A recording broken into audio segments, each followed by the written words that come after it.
Nowadays, everyone having mobile phone, and we oftenly replacing our mobile phones with new ones. Where to our old mobile phones are going? These all are creating e-waste. And how can we e-waste can be recyclable? What is the disadvantage of e-waste? And these topics can be explained in the topic recycling of e-waste. So e-waste mean discarded electrical or electronic devices are called e-waste or electronical waste. So what we use the electrical or electronical devices after usage, after their lifetime, after they are not performing well, we are discarded them. Those are transferred into e-waste.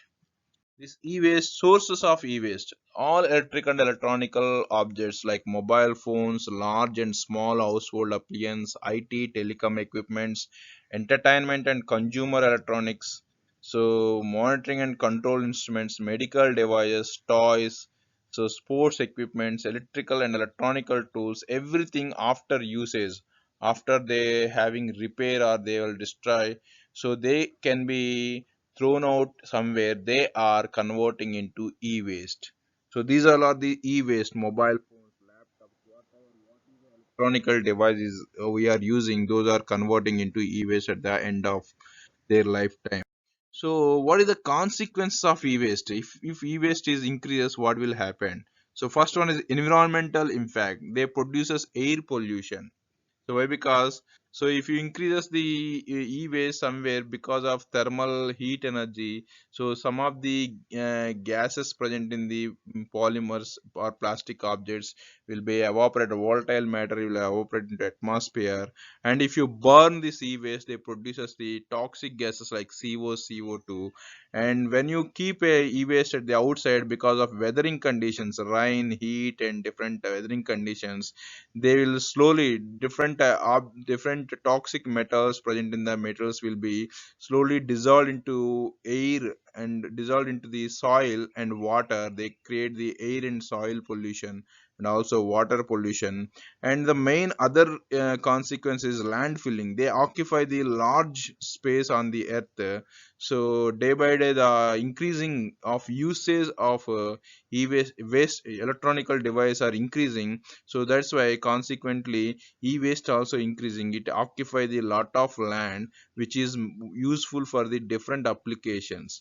And not only if polymers are used to prepare the electronical devices, some metals or some toxic metals also used like lead and different types of metals. These will be come into atmosphere and create the different types of problems. These are the consequence of e-waste.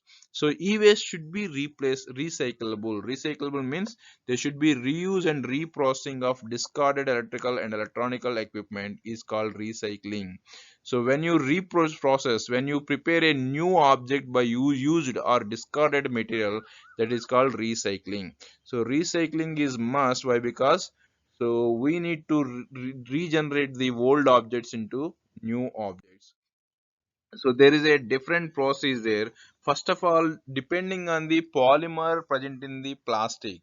So we know we have a different types of polymers is there: thermosetting, thermoplastic, elastomers, fibers, like that. We have a different biomedical polymers, biodegradable polymers, like that. We have a different types of polymers is there, which polymer used to make a our electronical device, that decides the this recycling process. For example, if your plastic object is made by thermoplastic materials, thermoplastics means when we heat they will become soft, and when we hot they will become hard. Sorry, when we cool they become hard.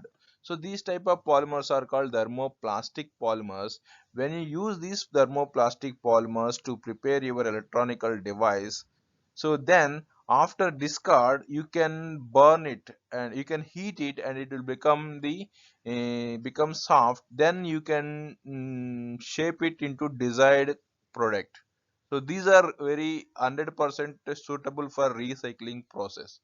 But if your electronical device is made by thermosetting polymers, thermosetting means once you heat they will set, and you cannot make it as a soft by further heating. So these we cannot regenerate it, we cannot recycle these materials. These materials will be cut down into very very small pieces, and they are used as a fillers in the compounding of plastic. We already discussed in the previous videos, you can watch compounding of rubber. In compounding of rubber means we need to add different additives to the polymer to strengthen the thermal mechanical properties of the material. In that one, fillers is the one of the compounding. So you can use these thermosetting polymers, make it as a small pieces, very very small pieces like powder. This powder can be used as a fillers in the preparation of other polymers. Like that we can reuse. We cannot recycle, but we can reuse the thermosetting polymers. So if it is a biodegradable polymers, you cannot, no need to do it because they are naturally decomposed after some years. So no need to worry about the biodegradable polymers. So whatever the polymer, there is a process is there. First e-waste is collected, then shared into these small pieces, then magnetic separation if any.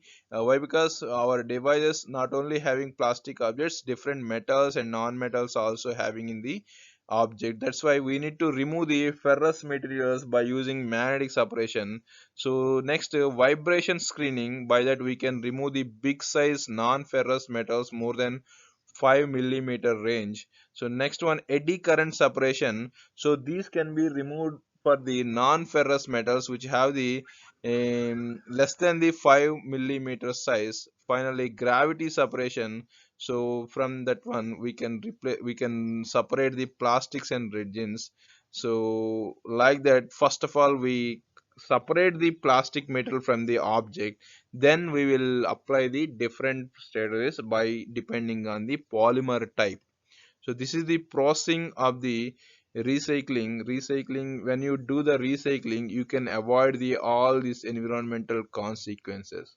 So this is the e-waste and recycling and necessity. Thank you for watching.